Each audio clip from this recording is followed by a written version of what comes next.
The Legends Event Center is kind of just made for the moment. You've got 8 courts, this massive walkway between all 8 that are just littered with hundreds of college coaches going all around the gym, stacking up on courts, fighting with a chance to see some of the top kids that we have.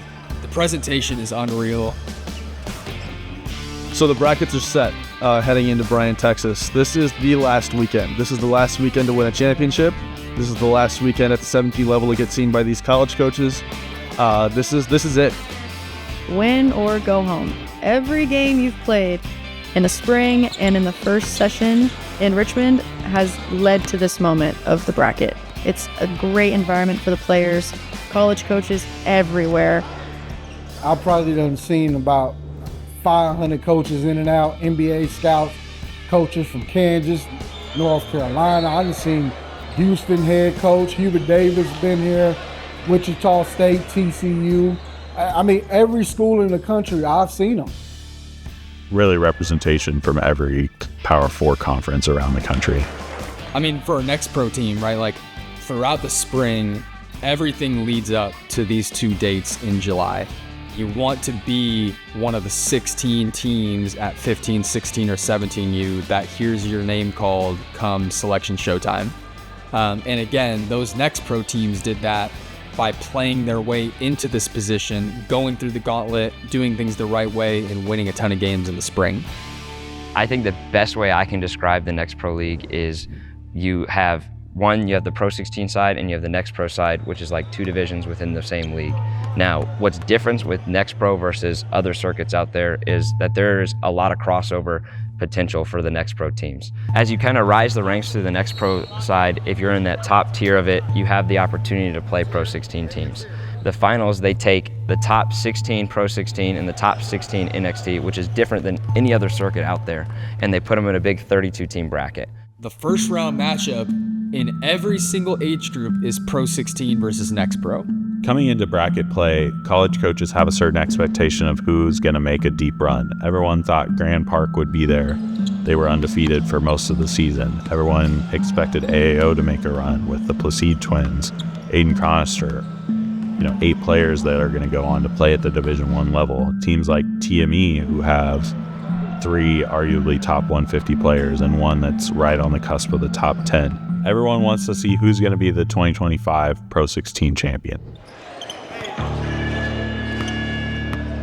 My expectations for the year, obviously every team think they're gonna win it all.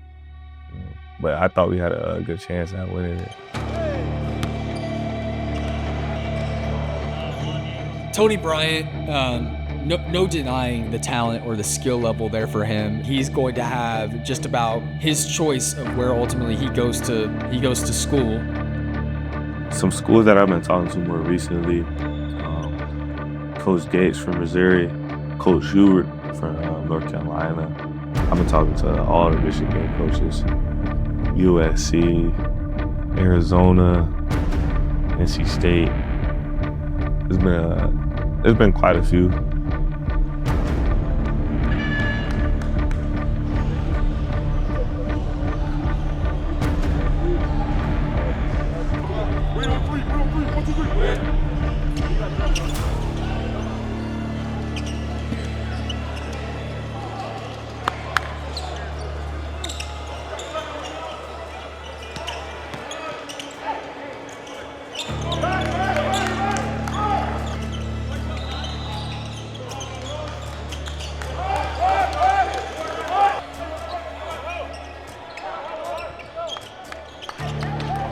One of the best things that our circuit does is put NXTPRO teams on the floor with PRO16s.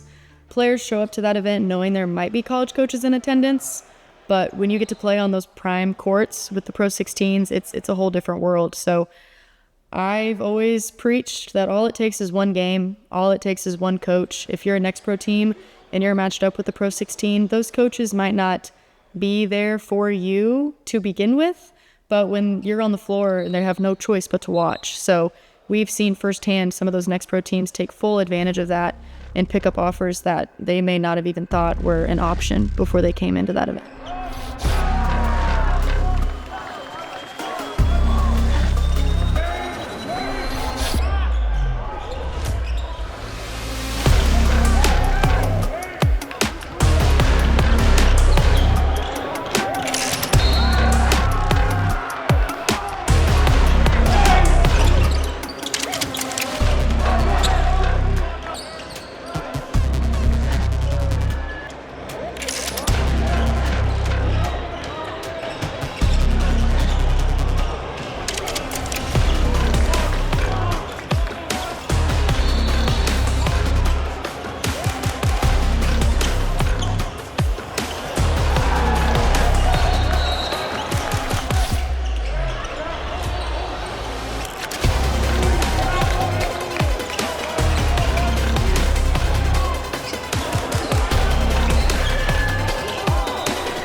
Team Utah, with Jordan Oberholzer having the game of his life, came in and knocked off Trey Manelite, Tony Bryant, and the rest of the highly rated prospects that were on that team in a rout to start the Bryan tournament, which was a shock to just about everybody involved.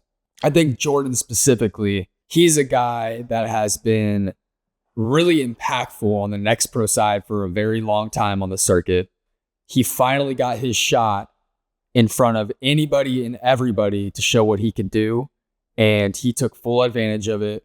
And honestly, it's just boosted who he is on social media, and it's boosted who he is as a prospect, which has been awesome to see. Yeah, White, it's already written. It's already written, fellas. Let's go. Before the season, if you had told me that this Trey Man team with a player like Tony Bryant, who is probably the most unstoppable player in the circuit, if you had told me weekend one that this team that is being viewed as the championship favorite is going to get blown out in round one by Jordan Oberholzer of Team Utah, I probably would have called you crazy, but here we are. And anybody thinking about where they should go, because I have people ask me what circuit they should play on all the time. It's a great circuit, and it gets a lot of exposure. Playing on the PRO16 circuit, it was like something you can't explain. Like, I didn't even know if I was going to get these big time offers or this and that. And it just happened throughout the season, throughout the time that I was there. I enjoy the up-and-coming feel that the PRO16 league kind of has. Coming in as a brand new entity altogether and being able to competitively, year one, put McDonald's All-Americans on the floor, and those guys go on to college as freshmen right now and doing what they're doing, the Kingston Flemings and the Chris Cianeks of the world, to follow that up in year two with the amount of players that they had, the top 25 type guys in both the 26 and 27 classes, that provides a massive platform that those guys that are already ranked there buy into what it is the PRO16 is building, and it gives others opportunities to come on, because if there's a guy that's highly ranked, people know that he's highly ranked, and people are there watching. Cameras are pointed at him. Coaches are there watching. You have national scouts that are watching those guys play. It gives the opportunity for everybody else on the floor to be seen by those cameras, by those scouts, by those coaches as well. So a platform like that has the high-ranked kids, the national name kids buying in, it gives opportunity to everybody around. The most important thing for anyone, I think, in grassroots basketball is finding a situation where they can play, first of all. Being on the floor is more important than what free shoes you get, what type of flight you take to and from an event, what hotel you stay in. And sometimes kids get caught up in that. I get that, glitz and glamour and stuff. But at the end of the day, you need to be on the floor with a chance to produce. Probably the biggest storylines of the early hours of Bryan are the upsets, particularly the NXTPRO upsets. Prominent elite who burst onto the scene last year with one of the better NXTPRO stories of all time in Mason Abaton going to UNLV, snuck their way back into the PRO16 finals bracket for 17U this year. They took on Team Museum, the number 2 seed, in the first round of the PRO16 finals.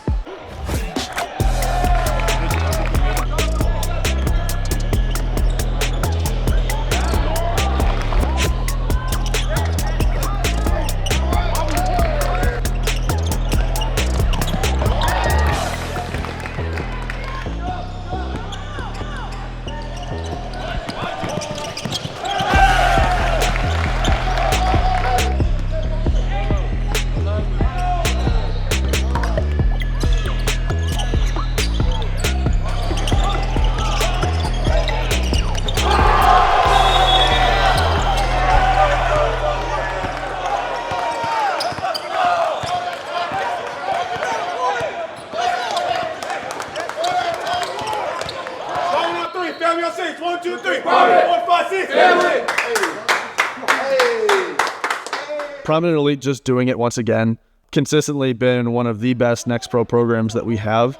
Has consistently put together excellent 17U groups, and this group proving to be the exact same. Devin Christian, one of their guys, is someone that blew up on the NXTPRO side and has a host of Division I offers over the course of this past year.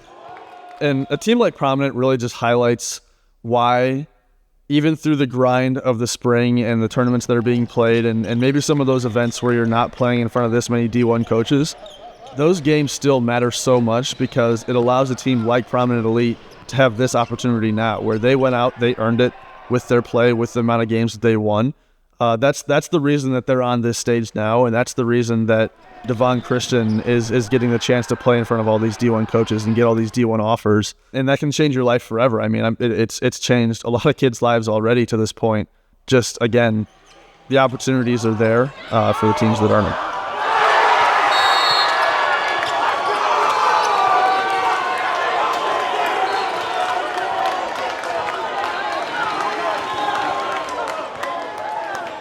I think people thought that the Pro 16 teams would mostly handle business and run through a lot of the next pro teams that they played in the first round. That was not the case.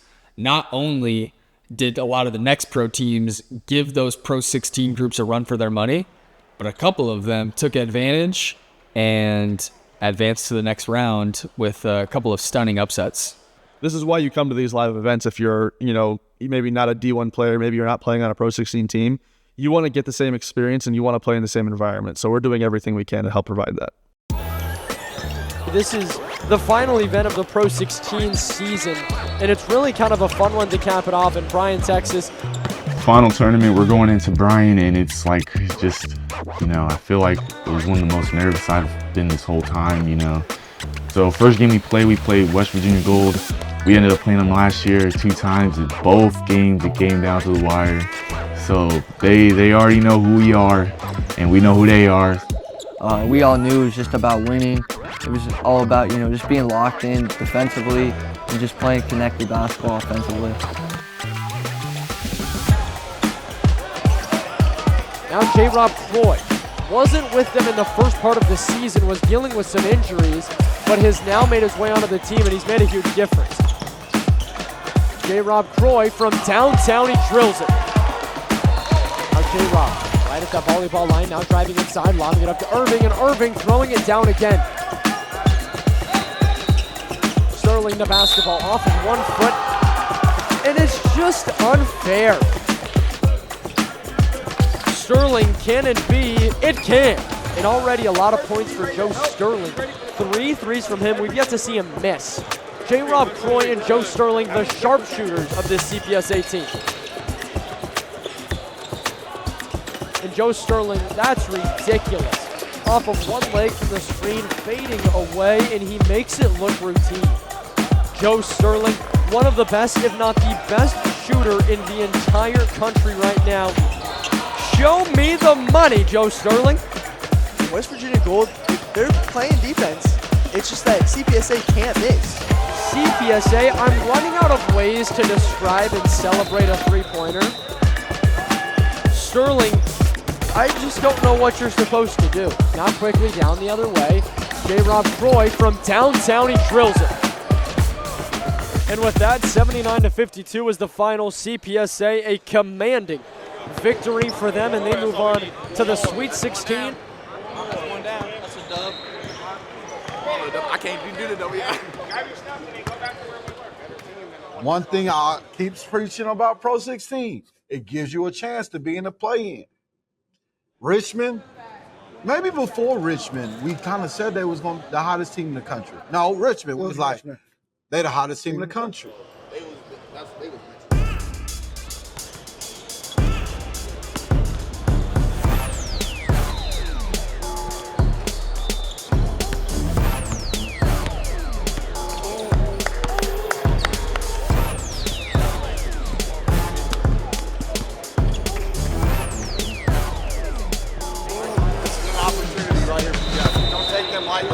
There's already been upsets.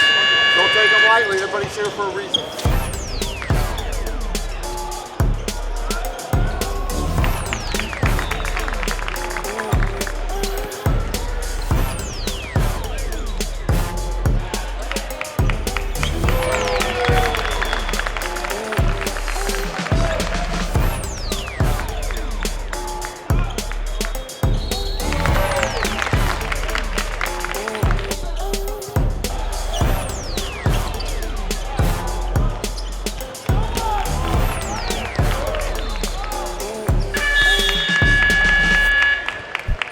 that's a team with a lot of chemistry that had played together for a long time. Players like Blake Neal, Mason Darrell, Evan Harrell. Baron Walker really led the way for them at the point guard spot, a really excellent perimeter defender, shoots really well from three-point range, and a pretty good playmaker. We took care of business. One down. We got one tomorrow. Rest. Be ready to rock. All right, they're coming after us tomorrow, I promise you.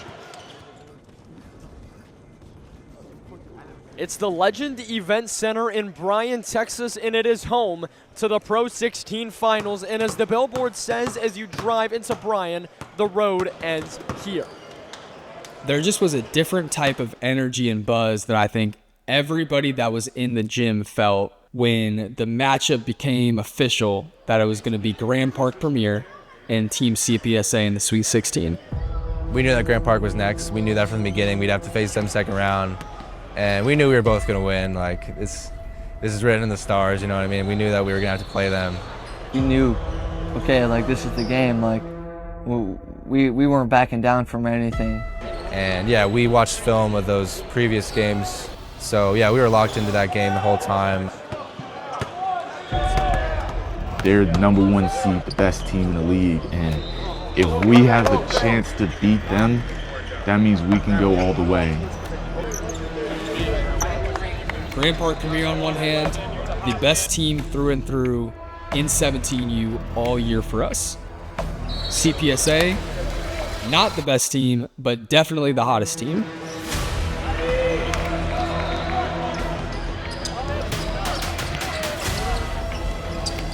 J-Rob Croy gets it started with the triple.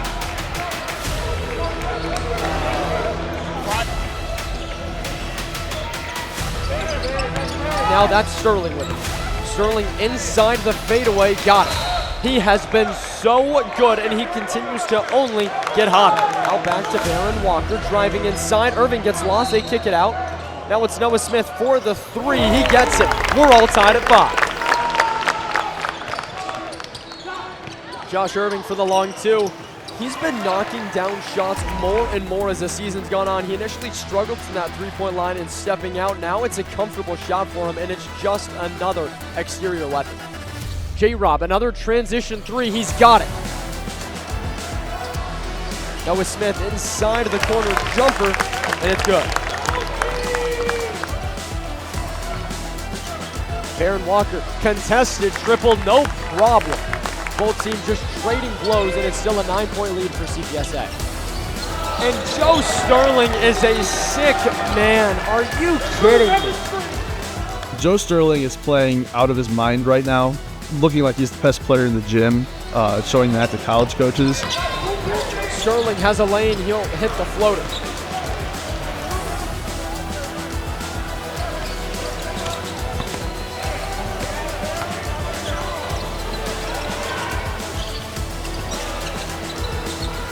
And then the big man hits a triple for CPSA. And again, Josh Irving continuing to get better from beyond the arc.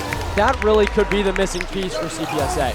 CPSA quickly made a statement in that game. They could not miss from outside. Playing that game and going into halftime up like 16 or 20 points was one of the greatest feelings ever, because feeling that, you're just like, we could win this.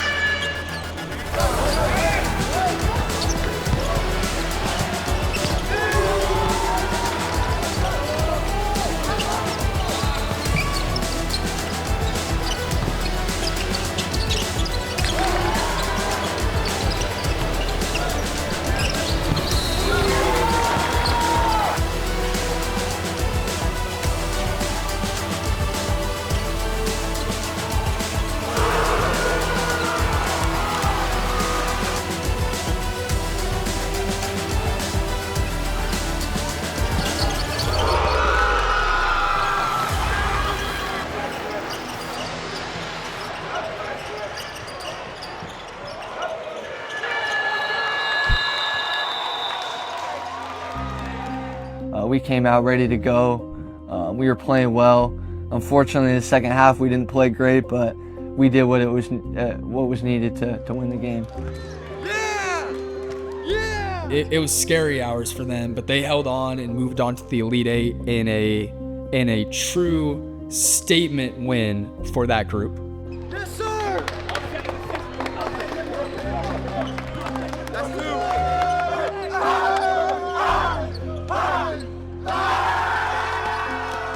From getting that little team CPSA little sticker, putting it on the bracket, it was just one of the best feelings ever, you know, because we just beat the #1 team. That makes us the #1 team, and who else could beat us? You're on perfect track to get a championship.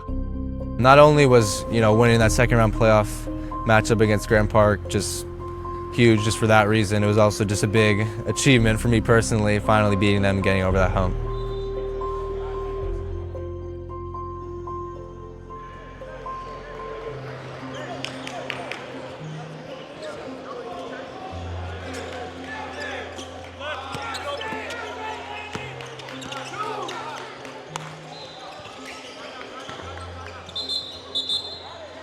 So Slim Rogers not on the front page of storylines this weekend in Bryan. That BTI team, unfortunately, not making it into the bracket. Not to slight him at all, because again, after an excellent season, was able to just showcase so much as a player. Probably one of the smartest players on the entire circuit. And again, just the burst with the ball in his hands, really got to prove what he is as a lead guard, as a point guard.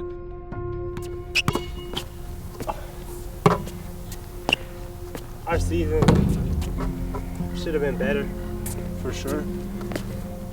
Record-wise, you know, it's gonna happen. You know, you're gonna have games where your shot's not falling, or you know, it's just nothing's really going your way. So you always gotta find other ways to impact the game. And playing the point the whole summer was also another thing. It was probably the first summer where I was really the ball dominant guard for the majority of the game. This team, you know, my job was to be the point guard, and with that comes a lot of responsibility, you know, learning how to be a leader, learning how to make your teammates happy. You know, it's not just about you, you know, when you're at the point guard. So it helped me with my leadership, it helped me with my communication, just getting closer to my teammates in general and being able to get them in their spots and kind of figure out how to do that. I think moving over to BTI was a situation that gave him a chance to have the ball in his hands full time, and so we could see what he could do there. And, you know, like anyone adjusting to a new position, there were some struggles at times, and I think maybe his efficiency as a shooter suffered a little bit for that, but having seen him so much, I know what he can do shooting the ball, and it was more important to be able to see that he can handle a ball, he can make the right reads out of a pick and roll. You know, he can assess whatever defenses are being thrown at him and find the open man. And so I think that was a good place for him to showcase that.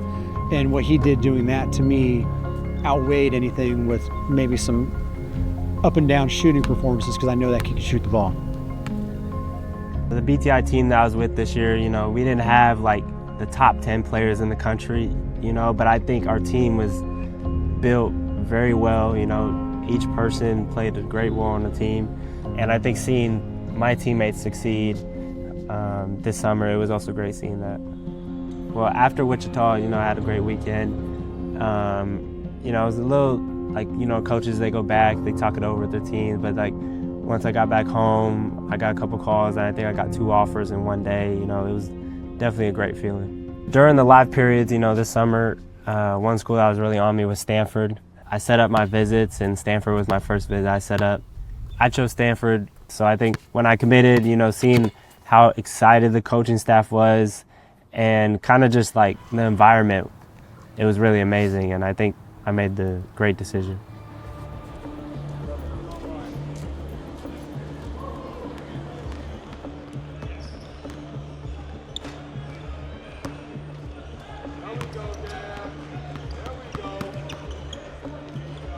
AO Flight, just with the amount of talent that they had, I thought they'd start to pick it back up. I mean, the first 2 weekends, they were incredible. They took a bit of a dip in Wichita, and I still kind of had them pinned as one of my favorites and contenders heading into the Richmond weekend, just based on the talent that they had in both of their guard prospects too, in Johnny Jordan and Kamarion Bede.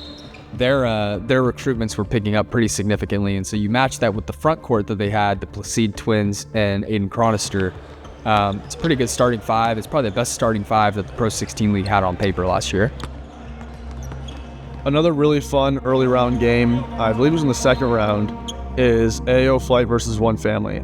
AO Flight, obviously the favorite coming into this with the three-headed monster that they have of Gallagher, Gavin Placide, as well as Aiden Chronister, and a talented roster around those guys. One Family has done this all year, though, where they've gone up against the Giants, and without having the big names, they still have D1 talent and, just a really solid top-to-bottom roster.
This was a One Family team that had impact players down to player number 10. Marvin Christie, Rylan Kelly, two tough guards that honestly caused a lot of fits for some of the higher ranked guards in our circuit throughout the regular season and definitely throughout July.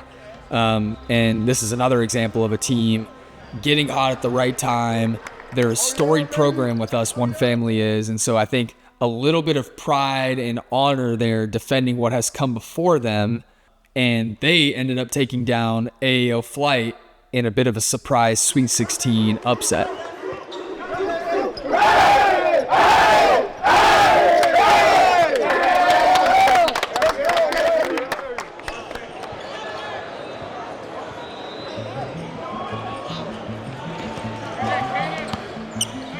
Select had a huge Richmond and Bryan session, really raising the profile of a couple of their players in particular. Ethan Harris, through the months of June and July, entered the top 150 rankings, gained offers from a number of Power 4 schools, including Iowa, Gonzaga, Washington, Boise State were all recruiting him hard, coming to his games, watching him play.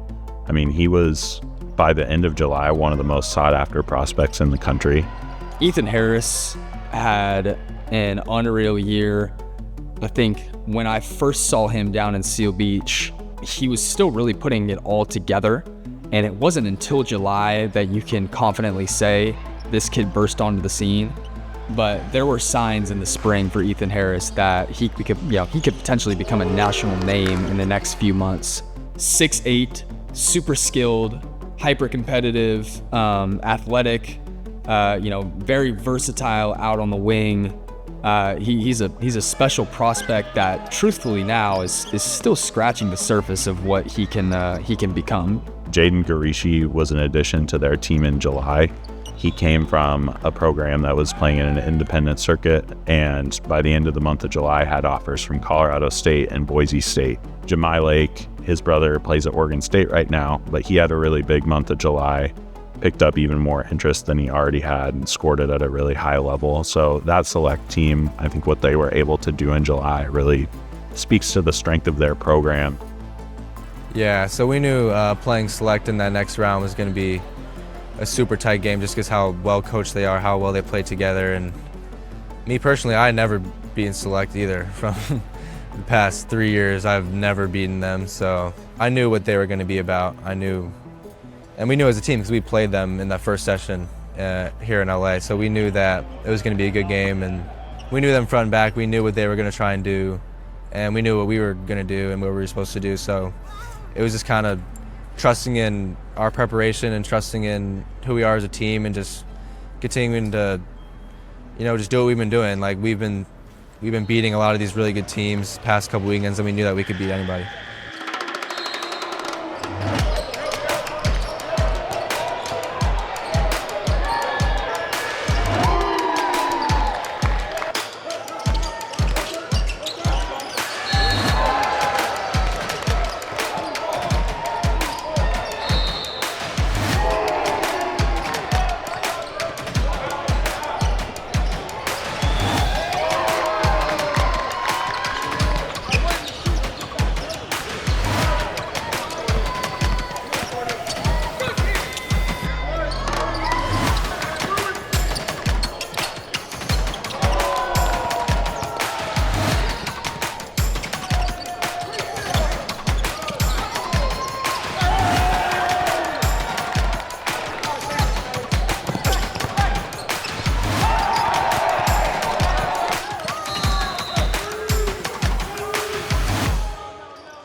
I think a lot of people saw the potential in Josh Irving. I think we're starting to see a lot of that come together right now, especially in this Bryan event. He is knocking down shots. He's grabbing rebounds. He's contesting shots all over the floor. He's blocking shots. He's just doing everything he can to help this team win games. And again, when we see the tools that he has, when he's starting to put all of that together and he's starting to actually go from in theory to on the floor production, it's an extremely scary player, and people are starting to realize that.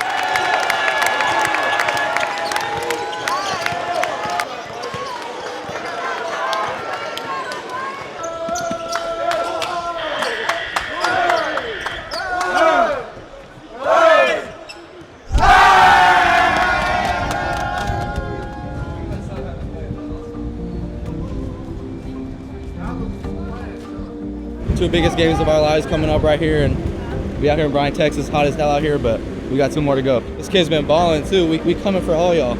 2 more, baby, let's go. 2 more. We'll see y'all after. Next game's at 4:40, I think. Back to the crib, take a nap. Be back at it later. Yeah, me and J-Rob built a super tight relationship through, the spring and summer. I mean, every trip we'd room together, every weekend off we'd be talking about like how we can be better and everything. Like we just became super close, and yeah, we're both country music guys. We're both just love basketball, so we're very similar in kind of just who we are as people. So obviously we just kind of gravitate to each other just in that way, but also just playing together. I mean, he's such a smart player, so he's really easy to just play off, and he has so much knowledge of basketball just through his dad and through his high school career and everything. So he's a super easy player to play with, and he's like a coach on the floor. Like he talks so much. He's always kind of interacting with us on the court. CPSA is one of the most underrated teams, but again, they made it from the play-in, out in the Final Four. But if you look at it on paper and on the court, they're proving it. They might have the best trio of guys. They got Joe Sterling, J-Rob, and Josh Irving. So if you look at it, you see why they're here. And they have 2 great coaches, Hot Bread and Clint. So you really can't, even though they was in the play-in and not playing so good throughout the season, now they're here, they're putting it all together. You can't go against the hottest team in the country.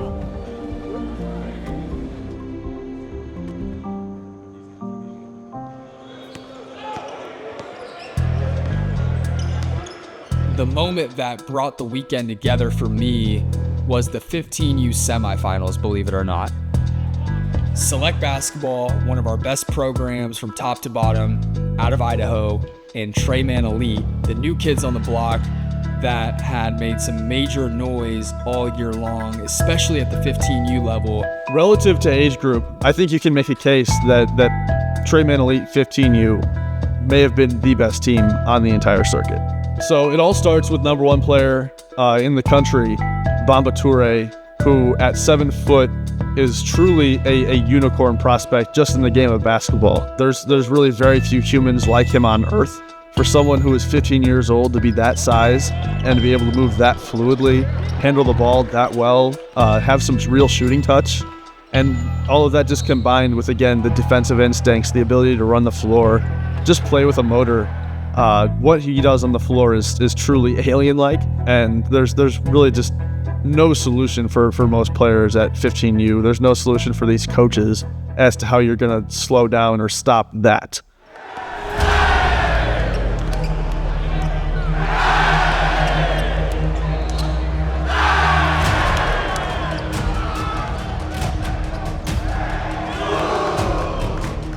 Select, who brings 15 teams to these tournaments with them, had a full student section that put to shame some of the best high school student sections I've seen.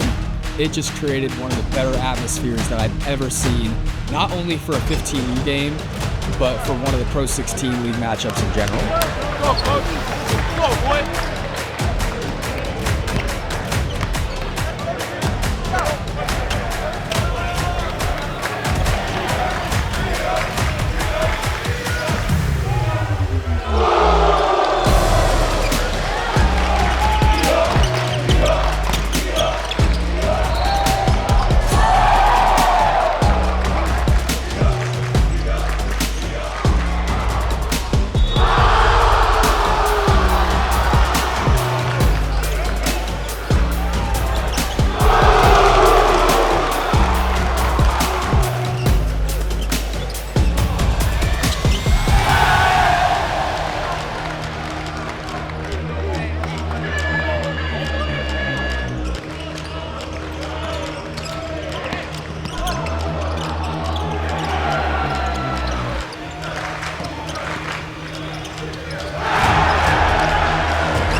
Bamba Toure, 2028, 7-footer for that group. Not only is he the best 15-year-old in the country, he's the best that I've ever seen at that age when you talk about a prospect with his fluidity at his size.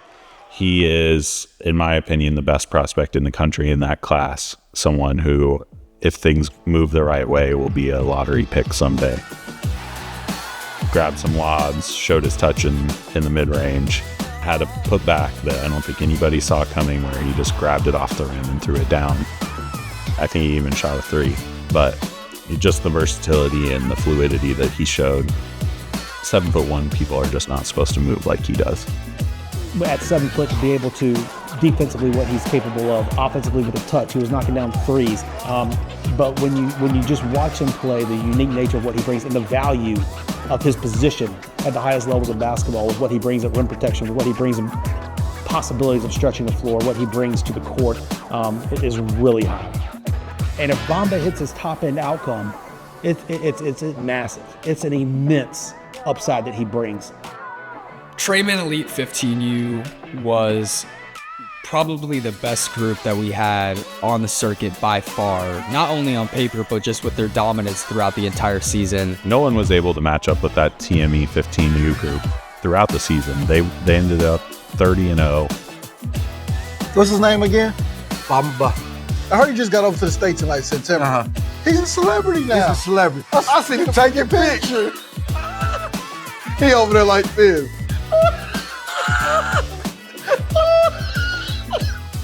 15U ended up having the #1 ranked kid in the country.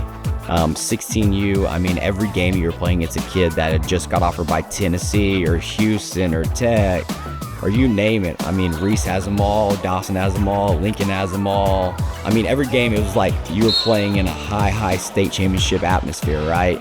And the goal is to win it. I want to get every kid on my team a scholarship at the level that they deserve to. But at the end of the day, my goal and our team's goal is going to be to win the Pro 16. Iron sharpens iron, going and seeing the best players from across the country. Sure, you might be the best player in your city, but are you the best player in your region? Are you the best player, in your half of the United States? Are you the best player in the country? Our 16U division has a chance to be one of the better classes that we've ever had. A lot of people started to naturally pin. I mean, you got 2 talented front court pieces that were at the face of the 16U division between Lincoln Cosby and Dawson Batee. One could argue that both of those guys are top 5 nationally ranked prospects in the class of 2027, or at least will be by the time everything is said and done. Dawson Batee and the 16U group were amongst the best teams in the entire league all year. Dawson faced Lincoln actually in the Sweet 16 of the 16U finals bracket. Just a testament to, again, the fact that you can find talent anywhere, no matter where you go, and you're definitely going to find it in this league. It's not really over. Anybody can lose on any given night, so just coming in there, ready to play, staying locked in, not getting too cocky, and just play our style. You look at their roster, you watch them walk into the building, and you know who they are. I mean, I think Romello might be the only kid under 6'3" on the team, and they have 6'7", 6'7", 6'10", 6'8". I mean, they look like a college basketball team. Lincoln Cosby and Romello Hill, I mean, definitely when you look at 444 Athletics, it's the most entertaining and exciting team that we probably have on paper, just with the buzz behind those 2 guys. Lincoln, what he can do at 6'9" is pretty incredible. Shooting it the way that he does now, putting guys on a poster around the rim. He's just so skilled, and it's just rare to find with a guy of his size. You know, Lincoln is he's a unicorn, so he is a one-of-a-kind lefty, smooth jump shot. I mean, you see it every day, and then you're like, wow, some of that stuff is different. Lincoln, a really, really special player, a special prospect. When Lincoln locks in, which there were points where he started to lock in, I think he's up there with anybody.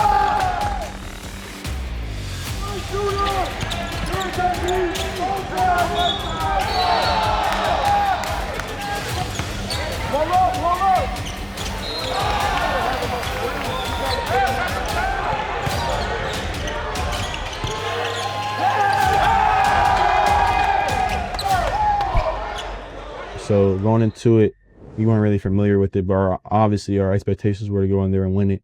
Our season started off kind of slow. It took a while. It took like 4 sessions, but once we got it rolling, I feel like we were a tough team to beat.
.444 pulls off a huge upset against number 1 seeded Southern Ties and Dawson Batee.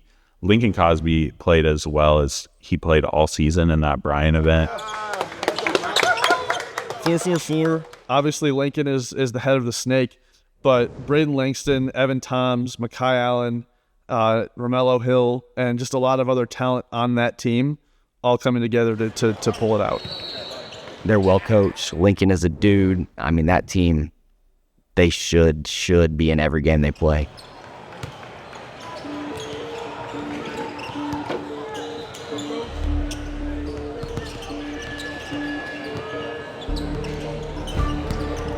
I mean, like you said, man, 16U is definitely a very competitive age group this year. We had a lot of talent in there. Just from my team, Kuz, like you said. Yeah, let me tell you, Reese gives you all the problems. I think he's the best point guard in the country in 2027. Has really, really, really grown his athleticism over the last 12 months. I remember playing him as a 15U kid, and it was like, well, he's not going to dunk on you. That's the only thing I can say. The atmosphere was crazy that game. I feel like on both teams, it was just a lot of good players. Gym was, like you said, packed. It was crazy. Like everywhere you look, it was standing room only, to be honest with you. But a lot of coaches on the sideline as well.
Kelvin Sampson in the building this weekend. Obviously, one of their biggest targets is a player that they've already offered in Reese Alston. Rankings didn't really matter to me. I rose over the summer and school ball year, but I don't really pay attention that much. In 5 years, definitely want to see myself in the NBA. Definitely is my dream. But as far as like legacy, leaving my legacy, definitely want to win again in Puma and to show that I was one of the best to come through. Obviously, Reese Alston came to play, and that Coos Elite team started looking really strong with him as the engine. Just another high motor, super creative, super talented point guard, probably the most natural point guard when we just talk about the decision-making speed and the level of skill and the quickness that he has in the circuit, regardless of age, whether it be 16U or 17U. After the Coos game, it was kind of crazy. It kind of hurt, I'm not gonna lie. It was a bittersweet feeling, you know. We got a lot of schools that I was offered from, like Wake Forest, Texas A&M, UNLV, Missouri. Those are just to name a few, but I've also been in contact with a lot of coaches. Schools like North Carolina have been at my games, Kentucky, Houston. I could keep going, but it's definitely been crazy seeing the amount of college coaches that PRO16 has had at their sessions and at their games.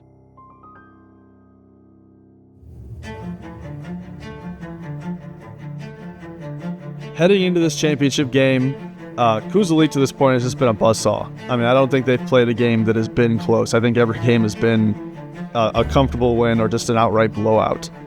Reese Alston is rolling. He has a new partner in Isaac Hayes in the backcourt who is hitting a ton of shots for them, as well as Will Gooseby, who's hitting a ton of shots. They have been unstoppable up to this point, and their final opponent is going to be a Nebraska Supreme team that, while they've had success all year, is in a lot of ways the opposite of Coos, just from the standpoint that they don't have the flashy players, regardless have won a ton of games to get to this point, and are a team that, you know, Reese Alston and Coos Elite can't just sit down against. They're going to have to prove it one more time. The defending champs is here, and we can't be stopped right now.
In the 16U division, Coos makes a run for their back-to-back championship.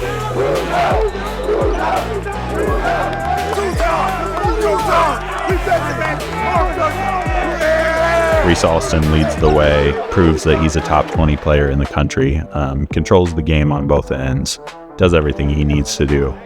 115U, 116U, like that guy was found in PRO16. He's got all the offers, so it's testament to, one, if you can play, the coaches are going to find you, the scouts are going to find you, but always when you're a circuit, no matter what circuit you are, you like to promote that you can take each step of the journey from what we've got going on. You know, you don't need to play here for a couple of years and then come to this situation. Like, if you're a dude, we can give you the platform, and you've seen that with him.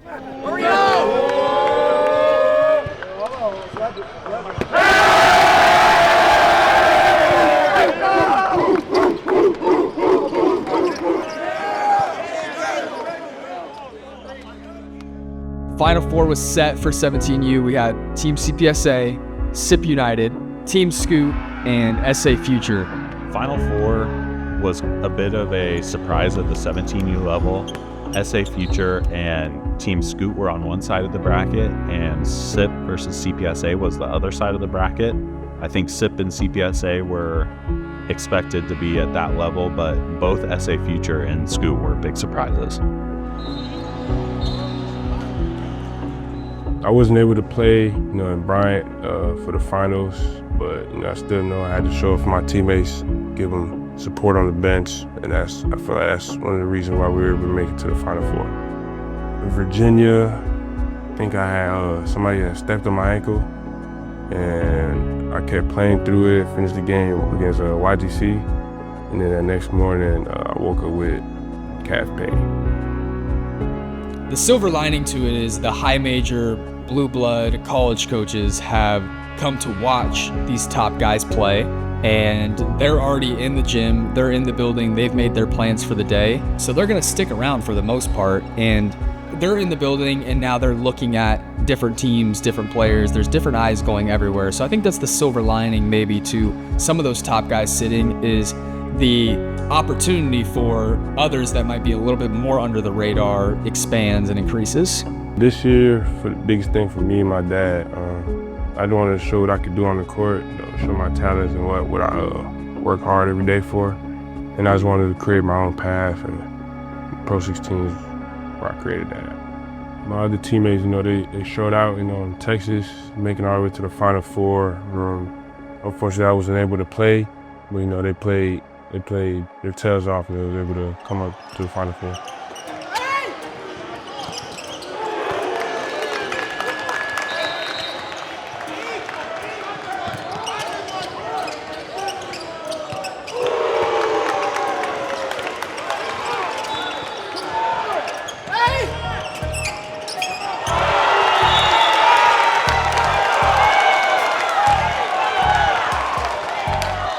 SA Future, not a lot of people that had them as a real contender throughout the regular season. A little bit of fortune with the path they had. They took down a really good NXTPRO team in Rogue to open up play in Bryan. Ended up facing Team Utah and taking them out as well. And ultimately gained a trip to the Pro16 finals with a win over a very hot Team Scoot team.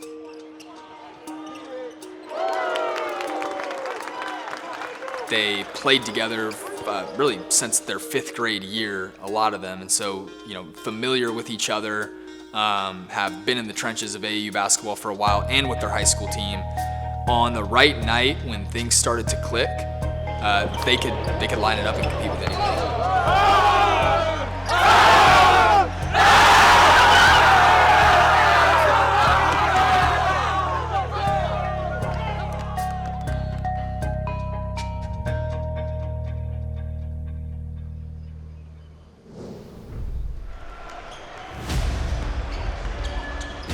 So we ended up seeing next round, we ended up playing SIP United, and it was sad because they didn't have Sam Funches. Like, I shouldn't be saying it was sad, it's an advantage for us, but I want to play everybody, I want everybody to have a fair chance to win. We wanted the chance to play in the championship, and we knew it was all about just taking care of Team SIP, so, yeah.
I think that game kind of showed a lot of our identity as a team as a whole, because we were down early. We kind of didn't start off great, and then we kind of, second half, really made a big push, went on a crazy run.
Yeah, that Final Four matchup against Sip United, that was obviously a huge game. Getting to the Final Four, being a play-in team and all that, it was just a crazy road to even get there. One more, baby. One more. Play into the shit. Uno más. We just wanted to, we were going to do whatever it took to win at that point. I mean, that's what we've been doing. It's just one game at a time, getting to the each round. It was just taking it one game at a time and just trusting in what we do. Uno más. One more, baby. One more. 3, 1, 2, 3. One more.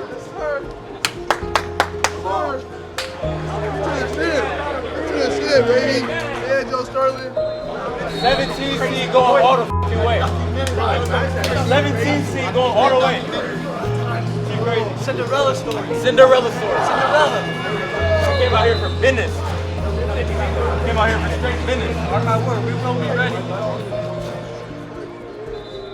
It just felt so good to be playing such good basketball, and it felt even better to be in the championship now, because we had so many people doubting us. We were the underdogs, low seed, and we got one more game left against one really good program, and it's time to bring it home.